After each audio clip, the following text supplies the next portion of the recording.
are stealing my house. And if I don't steal it, someone else is gonna steal it. Hi, I'm Qasim, and I have a dream that one day I'll be telling my kids the stories of me visiting every country in the world. But today, doing this video, I'm sacrificing that dream. And if you want to know why, stay with me and I will tell you. But for now, let me tell you the story of my people.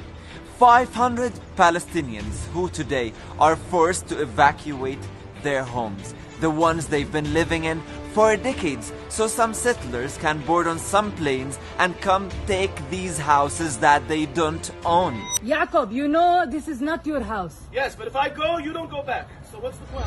Imagine an unjust court telling you that you have to leave the house you grew up in, the one you got married in, the one that you were planning to spend the rest of your life in. So someone from, I don't know, the US can come and steal the house illegally and be proud about it.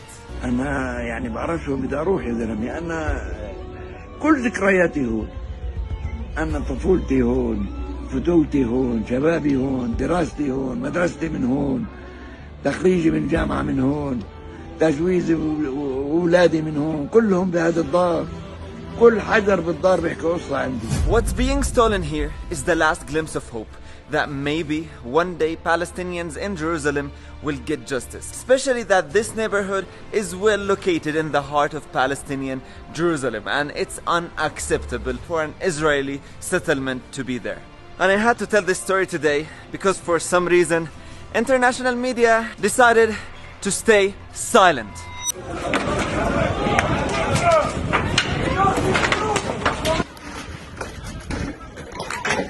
So, Israel claims that before 1948, these lands and houses belonged to Jews. And court has decided that the claim is right. But are you really serious, dear court? Before 1948, Palestinians, Muslim and Jews lived peacefully together. نحن فلسطينيون يهود ونريد أن نعيش تحت الحكم الفلسطيني. And no Palestinian would take the land or house of another Palestinian or human. That's only what Israel does, not us. But if you're actually serious, how about you give my grandfather back his house in Jaffa, the one he lost in 1948? Of course you wouldn't. But anyway, the real story here is that Jordan donated these lands in Jerusalem, and UNRWA decided to donate the money to build houses on them, so these refugees from Jaffa and other parts of occupied Palestine can have homes after Israel occupied their homes. So imagine getting kicked out of your house twice due to occupation. First in 1948 from Jaffa and other parts of occupied Palestine, and 60 years later from Jerusalem. هذا بيتي، هذا بابي.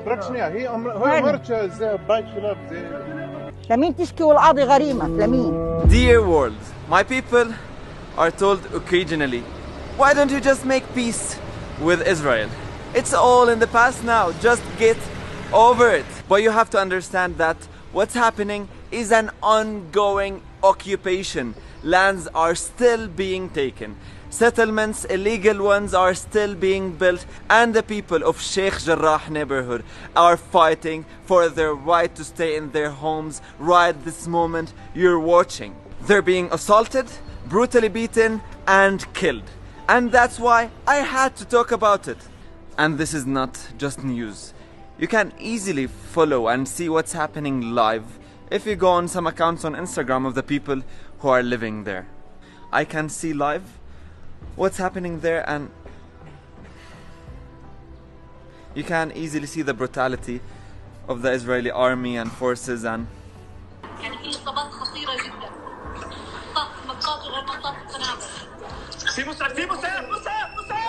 back to my dream.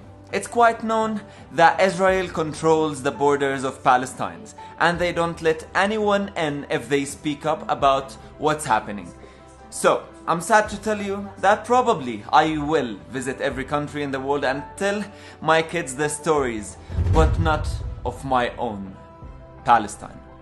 So please, if you're watching this, share the story. Don't underestimate the power of social media. Let the world know what's happening and use the hashtag #SaveSheikh Jarrah. Thank you.